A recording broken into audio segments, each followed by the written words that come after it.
বৃষ্টি হচ্ছে আমাদের এখানে। এই আধ ঘন্টা হলো বৃষ্টিটা শুরু হয়েছে।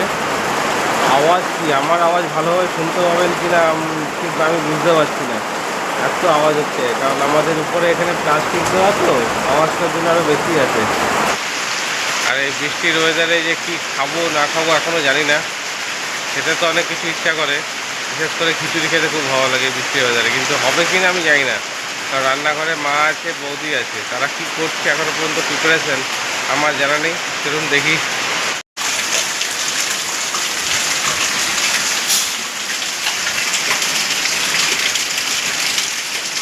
এদিকে রান্না বান্নার প্রস্তুতি কি চলছে? আজকে খিচুড়ি হচ্ছে কি? হচ্ছে না, ব্যাস প্রথম কথাতেই না। হ্যাঁ, অনেক তরকারি রয়েছে, তরকারিটা তো খেতে হবে, সেই জন্য খিচুড়ি করবো না। বৃষ্টি পড়ার আগে আমরা ভাত বসিয়ে দিয়েছি। কি করে জানবো যে বৃষ্টি পড়বে খিচুড়ি হবে? আগে যদি বৃষ্টি পড়তো তাহলে খিচুড়ি হতো। আপাতত এখানে দেখছি পটল কেটে রাখা আছে। এই রান্না তো হবে। এটা নারকেল দিয়ে আজকে পটলটাকে রান্না করবো। নারকেলকে পেস্ট করে রাখা হয়েছে।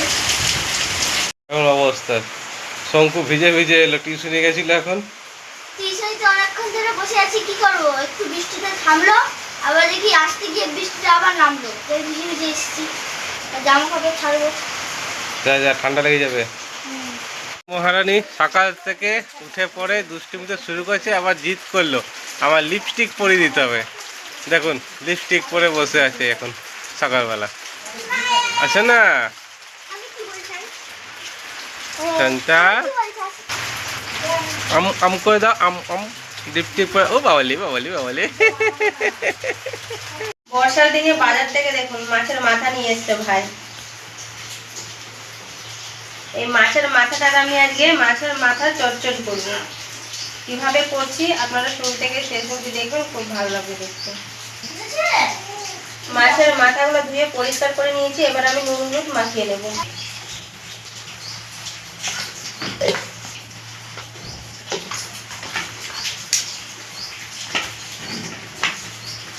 এই কি করছিস?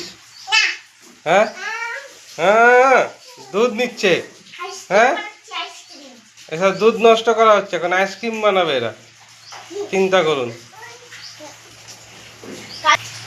কড়াই বসিয়ে কড়াইয়ের মধ্যে আমি মাছ ভাজার জন্য সরষের তেল দিয়ে দেবো। তেল গরম হয়ে গেছে, এবার মাছের মাথাগুলোকে ভেজে নেব।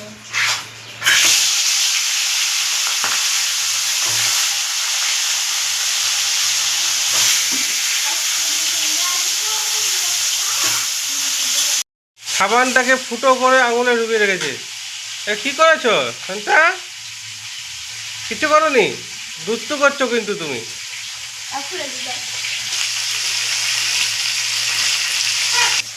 মাছের মাথাগুলো ভাজা হয়ে গেছে, এবার আমি তুলে নেব। আচ্ছা, আজকে বৌদি চুলের ট্রিটমেন্ট করেছে নিজে, একটা সুন্দর জিনিস বানিয়েছে, বানিয়ে তারপর চুলে লাগিয়েছে। এটা আপনাদেরকে আমরা একটা ভিডিওতে কমপ্লিটলি দেখাবো যে কিভাবে এটা করে।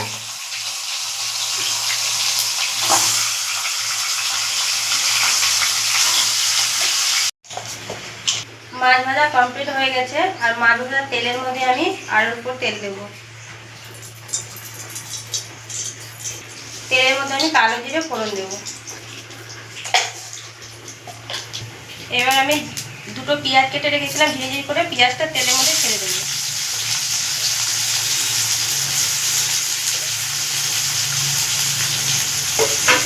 আলু আর পেঁয়াজ আমি একসঙ্গে ভাজবো। আলুটাকে আমি লম্বা লম্বা করে কেটে রেখেছি, জলের মধ্যে ভিজিয়ে রেখেছিলাম। এবার আমি দিয়ে দেবো।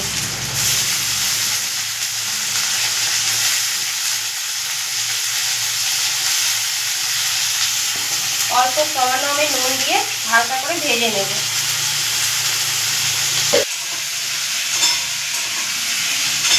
তুমি কি জানো নিরামিষ মাংস রান্না হয়? হ্যাঁ, বলির যে এগুলো হয়, ওটা রসুন দেয় না, পেঁয়াজ দেয় না, আদা দিয়ে মশলা দিয়ে রান্না হয়, সুন্দর লাগে খেতে। হ্যাঁ, না ওটা মারবাড়িরা বলে, বাঙালিদের মধ্যে এটা আমিষ।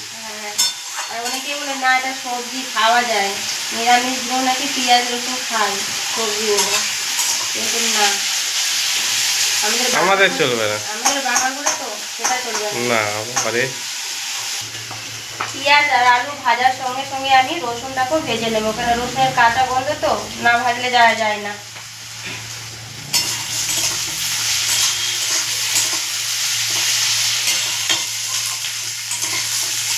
পেঁয়াজ আলু আর রসুনটাকে ভেজে নিয়েছি, এবার আমি বাকি মশলাগুলো দেবো। এখানে মশলা পেস্ট করেছি জিরে আর টমেটো আর কাঁচা লঙ্কা 2 চামচ দিয়ে দেবো।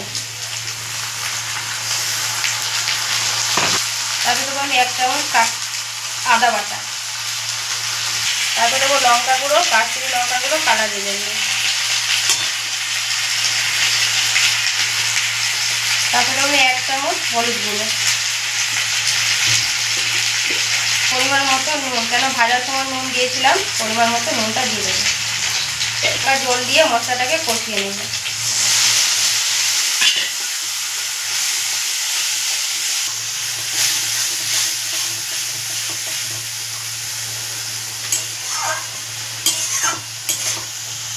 মশলা কষাবার সময় আমি 3টে কাঁচা লঙ্কা চিড়ে রেখেছিলাম, দিয়ে দেবো।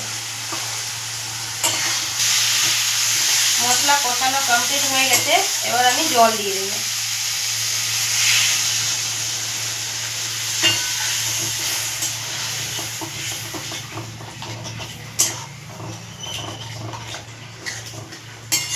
আমি আরো অল্প জল দেবো এটাতে। আলুটা সিদ্ধ হবে, জলটার পরিমাণ আমি এতটাই দিয়েছি।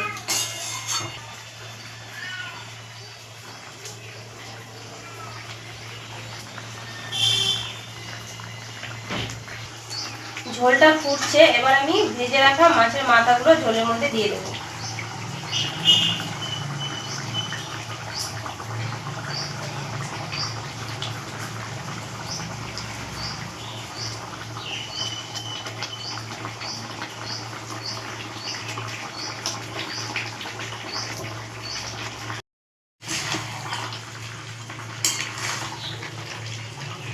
এই জলটা শুকিয়ে গেলেই মাছের মাথার চচ্চড়ি রান্না আমার কমপ্লিট হয়ে যাবে। এখনো সর্ষে পোস্ত দেওয়া বাকি আছে। না, তোমাদের দাদা ভাইয়ের জন্য আবার আগে তুলে রেখে সর্ষে পোস্ত দেব।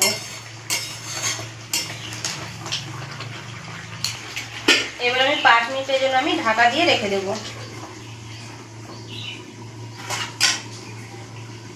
ঢাকাটাকে খুলে নেব।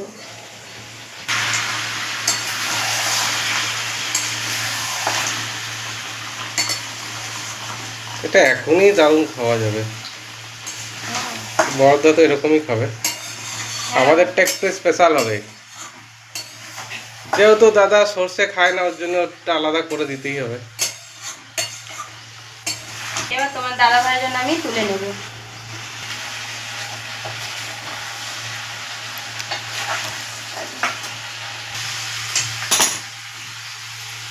তোমার দাদা ভাইয়ের জন্য আমার তোলা হয়ে গেছে, এবার আমি সর্ষে আর পোস্ত বাটা আছে 1 চামচ দিয়ে দেবো। 1 চামচে হবে বৌদি? আর 1 চামচ দিই।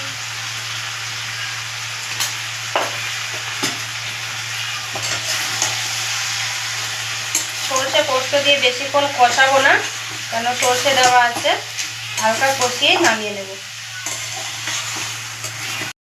যেহেতু সর্ষে পোস্ত দেওয়া আছে চচ্চড়িটাতে, আমি উপর থেকে কাঁচা তেল আর ধনে পাতা দিয়ে নামিয়ে নেব। তেল দিয়ে দিচ্ছি উপর থেকে।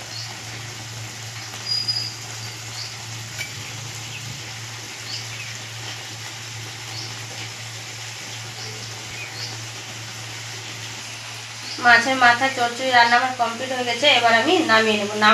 নামাবে ভাই, সারা আমার কোলে চেপে গেছে।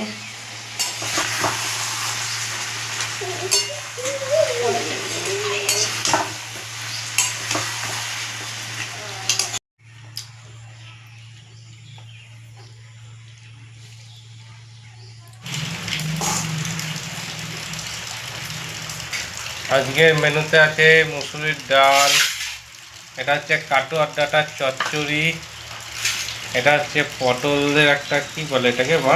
এই যে নারকেল বাটা দিয়ে করেছি আচ্ছা, পটলটা।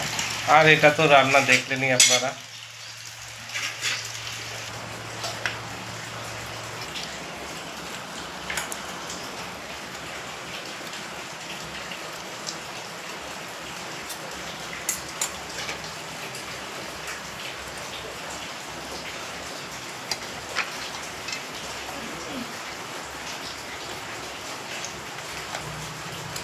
এতগুলো রান্না আপনাদেরকে দেখালো, কিন্তু এতগুলো রান্নার মধ্যে একটাও জিনিস খায় না। ও ডাল আর মাছের মাথার চচ্চড়ি দিয়ে এখন ভাই ভাত খায় না। আমি গ্রেভিটা মেখে খাচ্ছি না, এমনি খেয়ে বলছি কেমন হয়েছে পটলটা। কিন্তু পটলের আমি বীজ খাবো না, বীজগুলোকে ফেলে দিই। আমি পটলের বীজ খাই না। পটলটা মা রান্না করেছে নারকেল বাটা দিয়ে, খেতে খুব সুন্দর হয়েছে। মানে তেল পটলের মতো, নারকেল বাটাটা দিয়ে আরো সুন্দর হয়ে গেছে খেতে।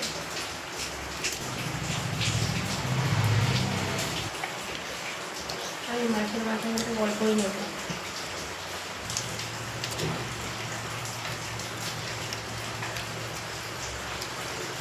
বৌদি রান্না করেছে মাছের মাথার চচ্চড়ি, বৌদি দেবে রিভিউ। কেমন আছে? না, আমি তো ভালোই বলবো, তোমরা কে বলো কেমন হয়েছে। আমার তো অসাধারণ লাগছে, আমার ফেভারিট আইটেম এটা। হ্যাঁ, এটা কিন্তু সত্যি কথা। হুম। ভাই আমার- কিন্তু মাছের মাথার ঝোল বলো, চচ্চড়ি বলো, কিন্তু ও খুব ভালো আছে খেতে। আর তার সাথে সাথে সবাই ভালো বাসে খেতে, কিন্তু মানে ভাই বেশি। তা আমাদের রান্নাগুলো যদি আপনাদের কাছে ভালো লেগে থাকে, অবশ্যই লাইক, কমেন্ট, শেয়ার করবেন, সাবস্ক্রাইবটা অবশ্যই করবেন। ভালো থাকবেন, সুস্থ থাকবেন, দেখা হচ্ছে আবার পরের দিনে।